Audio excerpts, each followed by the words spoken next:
Dear friends, welcome to my channel ಬದುಕಿನ ಭರವಸೆಗಳು. ಅಕ್ಕ ಮಹಾದೇವಿಯವರ ವಚನಗಳ ಓದು ಮತ್ತು ಅರ್ಥ ವಿಶ್ಲೇಷಣೆಯೊಂದಿಗೆ ನಾನು ನಿಮ್ಮೊಂದಿಗೆ ನಿಮ್ಮ ಪರಿಮಳ. ವಚನ: ಕಟಿಹಾದ ಬಿದಿರಿನಲ್ಲಿ ಮರಳಿ ಕಳಲೆ ಮೂಡಬಲ್ಲುದೆ, ಸುಟ್ಟ ಮಡಕೆ ಮುನ್ನಿನಂತೆ ಮರಳಿ ಧರೆಯ ನಪ್ಪಬಲ್ಲುದೆ, ತೊಟ್ಟು ಬಿಟ್ಟು ಬಿದ್ದ ಹಣ್ಣು ಮರಳಿ ತೊಟ್ಟ ನಪ್ಪಬಲ್ಲುದೆ, ಕಷ್ಟ ಕರ್ಮಿ ಮನುಜರು ಕಾಣದೆ ಒಂದ ನುಡಿದಡೆ, ನಿಷ್ಠೆಯುಳ್ಳ ಶರಣರು ಮರಳಿ ಮರ್ತ್ಯಕ್ಕೆ ಬಪ್ಪರೆ ಚನ್ನಮಲ್ಲಿಕಾರ್ಜುನ. ಆತ್ಮೀಯರೇ, ಈ ವಚನವನ್ನು ಓದ್ತಾ ಇದ್ದಂತೆ ಇದು ಸಂಸಾರ ಹೇಯಸ್ಥಳ ಅನ್ನುವಂತಹ ವಿಷಯಕ್ಕೆ ಸೂಚಕದಂತೆ ಕಾಣಿಸುತ್ತದೆ ಮತ್ತು ಇಂಬುಗೊಡುವಂತಿದೆ. ವೀರ ವಿರಕ್ತಿಗೆ ತೋರು ಬೆರಳಾದಂತಹ 3 ಮಹತ್ವದ ರೂಪಕಗಳನ್ನು ಮಹಾದೇವಿಯಕ್ಕ ಈ ವಚನದಲ್ಲಿ ಬಳಸಿದ್ದಾರೆ. ಜೀವನ್ಮುಕ್ತಿಗೆ ದಾಟಿಕೊಂಡ ಸಾಧಕ ಆತ್ಮಗಳು ಹೊರಜಗದ ಬರಿಗಣ್ಣುಗಳಿಗೆ ವಿಕಾರವಾಗಿ ಕಂಡರೂ ಒಳಗಿಂದೊಳಗೆ ಪ್ರವೃತ್ತಿರಹಿತ ನಿರುಮ್ಮಳ ನಿವೃತ್ತ ಸುಖದ ನಿರ್ಮಲಾನಂದ ಸ್ಥಿತಿಯಲ್ಲಿ ಓಲಾಡ್ತಾ ಇರುತ್ತವೆ. ಇಂಥ ದೃಷ್ಟಾಂತರೂಪಿ ಬೀಜವಾಕ್ಯಗಳ ಚರ್ವಿತ ಚರ್ವಣ ಬಳಸುತ್ತಾ ಮತ ಪಂಥಗಳು ಸಮತೆ, ಸಹನೆ, ಶಾಂತಿ, ಸಂಯಮ, ತ್ಯಾಗ, ವೈರಾಗ್ಯ, ವಿರಕ್ತಿ, ಮುಕ್ತಿ, ಜೀವನ್ಮುಕ್ತಿ, ಮೋಕ್ಷ, ಶೂನ್ಯ, ಬಯಲು, ಬಿಡುಗಡೆ, ನಿರ್ವಾಣದಂತಹ ಮೌಲ್ಯ ಬೋಧಿಸ್ತಾ ಬಂದಿರೋದನ್ನು ಭಾರತ ಉಪಖಂಡದ ಧಾರ್ಮಿಕ ಚರಿತ್ರೆ ಎತ್ತಿ ತೋರಿಸುತ್ತೆ. ಶ್ರೀಶೈಲದ ಕದಳಿವನ ಹೊಕ್ಕ ಅಕ್ಕ ತಾನು ನಡೆದು ಹೋದ ಅನುಭಾವ ಪಥದ ಪುನರಾವಲೋಕನ ಮಾಡಿ ಹಾಡಿಕೊಂಡಂತೆ ಈ ನುಡಿಗಳು ಕಂಡುಬರುತ್ತವೆ. ಒಂಟಿ ಬೆತ್ತಲೆ ಅಬಲೆ ಯಾಕಿ ಕಗ್ಗಾಡಲ್ಲಿ ಅಂಡಲಿಯುತ್ತಿ, ಹೋಗವ್ವ ಹುಟ್ಟುಮನೆ ಅಥವಾ ಕೊಟ್ಟಮನೆ ಸೇರಿಕೊಳ್ಳವ್ವ ಅಂತ ಯಾರೋ ಹಿತೈಷಿ ಇಷ್ಟಬಂಧುಗಳು ಬುದ್ಧಿ ಹೇಳಿದಾಗ ಬಹುಶಃ ಈ ವಚನ ಹುಟ್ಟಿರಬಹುದು ಅಂತ ಅಂದ್ಕೊಳ್ಳೋ ಹೊತ್ತಿಗೆ, ತಾವೇನೂ ಸಾಧಿಸಲಾಗದೇ ಇದ್ದರೂ ನಿಜ ಸಾಧಕರ ಕಂಡು ಹಸಿ ಹೊಟ್ಟೆ ಕಿಚ್ಚು ಪಡ್ತಾ ಸದಾ ಬರೀ ಕಾಯಕಷ್ಟದಲ್ಲೇ ಬಿದ್ದಿರುವಂತಹ ಕರ್ಮಿ ಜೀವಿಗಳ ಹಂಗಣೆಗೆ ಪ್ರತಿಕ್ರಿಯೆಯಾಗಿಯೂ ಈ ವಚನ ಹುಟ್ಟಿರಬಹುದು ಅಂತ ಅಂದ್ಕೊಳ್ಳೋ ಹೊತ್ತಿಗೆ 4ನೇ ಸಾಲಿನಲ್ಲಿ ಬರೋ ಹಾಗೆ, ಕಾಣದೆ ಅನ್ನೋ ಶಬ್ದ ನಿಜ ಸಂಗತಿ ಕಣ್ಣಾರೆ ನೋಡದೆ ಒಳ ಸತ್ಯವನ್ನೂ ಅರಿಯದೆ ಮನಗಾಣದೆ ಅನ್ನುವಂತಹ 2 ಅರ್ಥಕ್ಕೆ ಪಕ್ಕಾಗಿ ನಿಲ್ಲುತ್ತೆ. ಕರ್ಮಘಾತಕ ಕೌಶಿಕ ಹಿಂತಿರುಗಿ ಬರಲೆಂಬ ಲೌಕಿಕ ಅಕ್ಕ ಹಿಂತಿರುಗಿ ಬರಲೆಂಬ ಲೌಕಿಕ ಹಂಬಲಿಕೆಯಿಂದಲೋ ಅವಳ ಯೋಗಕ್ಷೇಮ ಕಾಳಜಿಯಿಂದಲೋ ಅಥವಾ ತಮ್ಮ ಕುಕೃತ್ಯಗಳಿಗೆ ಕ್ಷಮೆಯಾಚಿಸಲೆಂದಲೋ ಶ್ರೀಗಿರಿಗೂ ಹೋಗಿ ಭೇಟಿ ಮಾಡಿದರು ಅನ್ನುವಂತಹ ಪ್ರತೀತಿ ಇದೆ.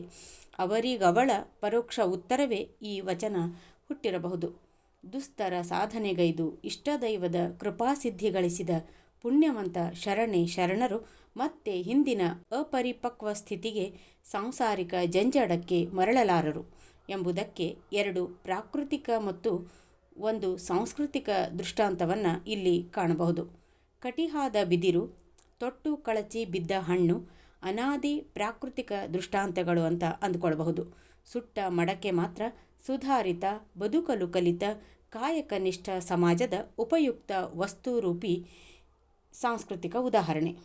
ತೊಟ್ಟು ಕಳಚಿದ ಹಣ್ಣು, ಕಟಿಹಾದ ಬಿದಿರು, ಸುಟ್ಟ ಮಡಕೆ ಇವು 3 ಲೌಕಿಕ ನೆಲೆಯಲ್ಲಿ ತಿರುಗಿ ತಮ್ಮ ಮೂಲಭೂತ ಸ್ಥಿತಿಗೆ ಮರಳಲಾರವು.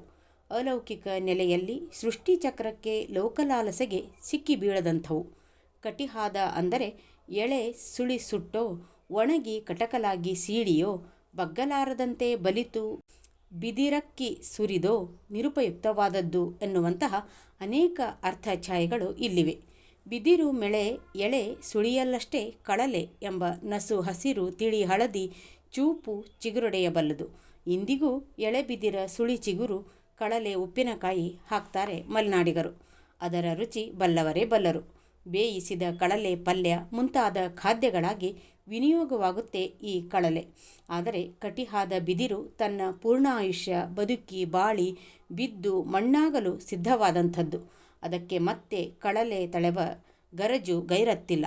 ಹಾಗೆಯೇ ಮರದಲ್ಲೇ ತೂಗಿ ಪೂರ್ಣ ಮಾಗಿ ತಾನಾಗಿ ತೊಟ್ಟು ಬಿಟ್ಟು ಬಿದ್ದ ಹಣ್ಣ ಶಿವ ತನಗೆ ಬೇಕು ಅಂತ ಎತ್ತಿಕೊಂಡ ಅನ್ನುವಂತಹ ಅರ್ಥದ ವಚನ ಶಿವನ ಪಾದ ಸೇರಿದವರ ಕುರಿತು ಪದೇ ಪದೇ ಉದ್ಘೃತವಾಗುವುದು ಇಲ್ಲಿ ಕಾಣುತ್ತೇವೆ.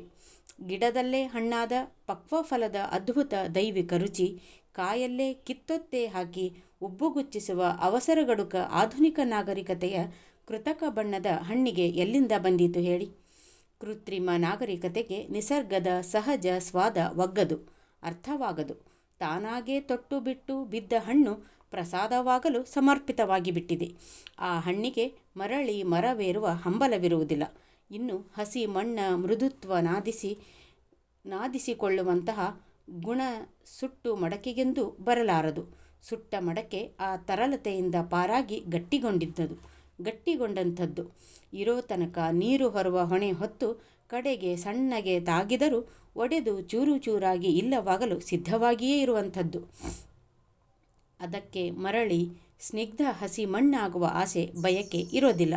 ಹೆಚ್ಚೆಂದರೆ ಸುಟ್ಟ ಮಡಕೆಯ ಒಡೆದ ಚೂರುಗಳು ಅವೇ ಮಣ್ಣ ಮುದ್ರೆ ಮೂರ್ತಿ ಆಟಿಕೆಗಳು ಕಾಲಾತೀತವಾಗಿ ಭೂಗತವಾಗಿದ್ದು ಅದ್ಭುತ ಲಭ್ಯಗಳಂತೆ ಪ್ರಾಚ್ಯ ವಿದ್ಯಾ ಸಂಶೋಧಕರ ಕಣ್ಣಿಗೆ ಕೈಗೆ ಬಿದ್ದು ಸರಸ್ವತಿ ಕೊಳ್ಳದ ಸಂಸ್ಕೃತಿ, ಸಿಂಧೂ ತೀರದ ಪಶುಪತಿ ಸಂಸ್ಕೃತಿ, ಕಾಲಘಟ್ಟದ ವಾಸ್ತವ ಚರಿತ್ರೆ ಪರಿಕಲ್ಪನೆ ಕಟ್ಟಿಕೊಡಲು ಸಹಾಯಕವಾದವು ಅಷ್ಟೇ. ಅವನ್ನೆಲ್ಲ ಬಳಸಿದ ಜನರ ಸಾಮಾಜಿಕ ರೀತಿ ನೀತಿ, ಸಾಂಸ್ಕೃತಿಕ ಕನಸು, ಆಧ್ಯಾತ್ಮಿಕ ಸಾಧನೆ ಬಗ್ಗೆ ಅರೆಬರೆ ಮಾಹಿತಿಯನ್ನು ಇತ್ತಾವು ಅಷ್ಟೇ. ಆದರೆ ಯಾರೂ ಕೂಡ ಆ ಸುಣ್ಣ ಮಟ್ಟ ಚೂರುಗಳ ತಿರುಗಿ ಮೂಲ ಮಣ್ಣಾಗಿಸಿ ಹಸಿ ಮಣ್ಣೊಳಗೆ ಹುದುಗಿಸಿ ಒಂದಾಗಿಸಿ ಮಿದ್ದಲಾರರು. ನಿಷ್ಠೆಯುಳ್ಳ ಶರಣರು ಮರಳಿ ಮರ್ತ್ಯಕ್ಕೆ ಬಪ್ಪರೆ ಅನ್ನುವಂಥ ಸಾಲಿನಲ್ಲಿ ಎರಡರ್ಥದ ಧ್ವನಿ ಇದೆ. ಯಾರೋ ಕರೆದರು ಅಂತ ಮತ್ತೆ ಹುಟ್ಟುಮನೆ ಕೊಟ್ಟಮನೆ ಸಾಂಸಾರಿಕ ಬದುಕಿಗೆ ಮರಳುವರಲ್ಲ ಎಂಬುದು ಈ ಲೌಕಿಕ ಅರ್ಥ. ಭವ ಗೆದ್ದು ಹೋದ ನಿಸ್ಸೀಮ ಶರಣರು ತಿರುಗಿ ಹುಟ್ಟು ಸಾವಿನ ಜೀವನ ಚಕ್ರದ ತಿರುಗಣಿಗೆ ಸಿಕ್ಕಿಬೀಳುವುದಿಲ್ಲ ಎನ್ನುವುದು ಆಧ್ಯಾತ್ಮಿಕ ಅರ್ಥ. ಒಟ್ಟಿನಲ್ಲಿ ಇಲ್ಲಿ ನೀಡಲಾದ ದೃಷ್ಟಾಂತಗಳ ಮಾದರಿಯಲ್ಲಿ ಸಾಧನಾ ಪಥದಲ್ಲಿ ಸಾಗಿ ಅನುಭಾವ ಸಿದ್ಧಿಗಳಿಸಿದ ಶರಣ ಜೀವಕ್ಕೆ ಮರಳಿ ಲೋಕ ಸಂಸಾರದ ಹೊದಕುಳಿಯಲ್ಲಿ ಬೀಳುವ ಗೀಳಿರುವುದಿಲ್ಲ. ಮತ್ತೆ ಭವಬಂಧನಕ್ಕೆ ಸಿಲುಕುವ ಹಪಾಹಪಿ ಇರುವುದಿಲ್ಲ. ಯಾಕಂದರೆ ಅದರ ಲೌಕಿಕ ಭೌತಿಕ ದೈಹಿಕ ಮಾನಸಿಕ ಅಗತ್ಯ ಕಾಮನೆಗಳೆಲ್ಲ ಸುಟ್ಟು ಭಸ್ಮವಾಗಿರ್ತವೆ. ಅಂಥ ಶರಣ ಜೀವಕ್ಕೆ ಪುನಃ ಮರ್ತ್ಯಲೋಕದ ವಾಂಛೆಗಳಿಗೆ ಮರಳುವಂತೆ ಹೇಳೋದು ಬುದ್ಧಿಗೇಡಿಗಳ ಕೆಲಸವೇ ಸರಿ. ಅಂಥ ಯಾವ ಸಲಹೆ ಸೂಚನೆಯನ್ನು ಸ್ವೀಕರಿಸುವ ಮಟ್ಟದಲ್ಲಿ ಶರಣಜೀವ ಇರುವುದಿಲ್ಲ. ಅದಕ್ಕೆ ಬೇಕಾದ್ದೊಂದೇ ಉಭಯವಳಿದು ಅಭಯನಲ್ಲಿ ಒಂದಾಗುವ ಅಂತಿಮ ಸುಖಾನುಭವ. ಇದೇ ರೀತಿ ಆಧ್ಯಾತ್ಮಿಕ ವಲಯದಲ್ಲಿ ಮತ್ತೆ ಹುಟ್ಟದಂತೆ ಹುರಿದ ಬೀಜದ ಮಾತು ಕೇಳಿಬರುತ್ತದೆ. ಅದು ಸಂಸಾರ ಚಕ್ರದಿಂದ ಬಿಡುಗಡೆ ಹೊಂದಿದವರ, ಭವಸಾಗರದಿಂದ ಪಾರಾದವರ ಮನಸ್ಥಿತಿಗೆ ರೂಪಕವಾಗಿ ಬಳಕೆಯಾಗುತ್ತದೆ. ಹೀಗೆ ಎಲ್ಲ ಧರ್ಮಗಳು ತಮ್ಮ ತತ್ವಕ್ಕೆ ಲಗತ್ತಾಗೋ ಉದಾಹರಣೆ ಹಣಿದು ಅಲೌಕಿಕ ಮೌಲ್ಯಗಳನ್ನೇ ಪ್ರತಿಪಾದಿಸುತ್ತವೆ ಅನ್ನೋದರಲ್ಲಿ ಎರಡು ಮಾತಿಲ್ಲ. ದೇವರಲ್ಲೇ ಸೇರಿ ಹೋಗುವ ಪರಿಕಲ್ಪನೆ ಕಟ್ಟಿಕೊಡುತ್ತೆ ಶೈವರ ಶಿವೈಕ್ಯ, ವೈಷ್ಣವರ ವಿಷ್ಣು ಸಾಯುಜ್ಯ, ಸಾವಿನಾಚೆಯ ಅನುಭವವನ್ನು ಪೌರಾಣಿಕ ಭೂಪಟ ಹಾಸಿ ವರ್ಣಿಸುತ್ತದೆ. ಅಕ್ಕ ಅಲ್ಲಮ ಬಸವಣ್ಣನಂತಹ ಶರಣಾನುಭವಿಗಳು ಬಯಲಲ್ಲೇ ಬೆರವ ಘನಶೂನ್ಯದಲ್ಲೇ ಲಯವಾಗುವ ಅನೂಹ್ಯಾನುಭವ ಕಣ್ಣಿಗೆ ಕಟ್ಟಿಸಿ ನಮ್ಮಾತ್ಮಗಳ ಪುಳಕಿತಗೊಳಿಸ್ತಾರೆ. ಆಧ್ಯಾತ್ಮ ಅನುಭವ ಅಂದರೆ ಯಾವುದೇ ಸ್ಥಾಪಿತ ಮತಧರ್ಮದ ಚೌಕಟ್ಟಿನ ವಿಧಿ ನಿಷೇಧಗಳ ಕರ್ಮಾಚರಣೆಯ ಮೊತ್ತವಲ್ಲ. ಬದಲಿಗೆ ಮತಾತೀತ ತೌಲನಿಕ ತಾತ್ವಿಕ ಚಿಂತನೆ, ಸ್ವಂತ ಅನುಭವವಾಗುವ ಯೋಗಾಯೋಗ, ಜೀವ ಕುಲಕ್ಕೆಲ್ಲ ಸಮಾನವಾದ ಹುಟ್ಟು ಬದುಕು ಸಾವಿನ ಆಚೀಚೆಯ ಒಟ್ಟರ್ಥ ಒಟ್ಟಂದವ ಮತದಲ್ಲೇ ಮೀರಿ ಧರ್ಮದ ಗಡಿ ದಾಟಿ ಪರಿಭಾವಿಸುವುದೇ ನಿಜವಾದ ಆಧ್ಯಾತ್ಮ.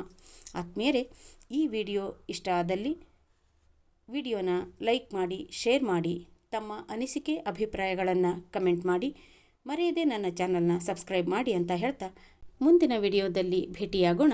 ಶರಣು ಶರಣಾರ್ಥಿ.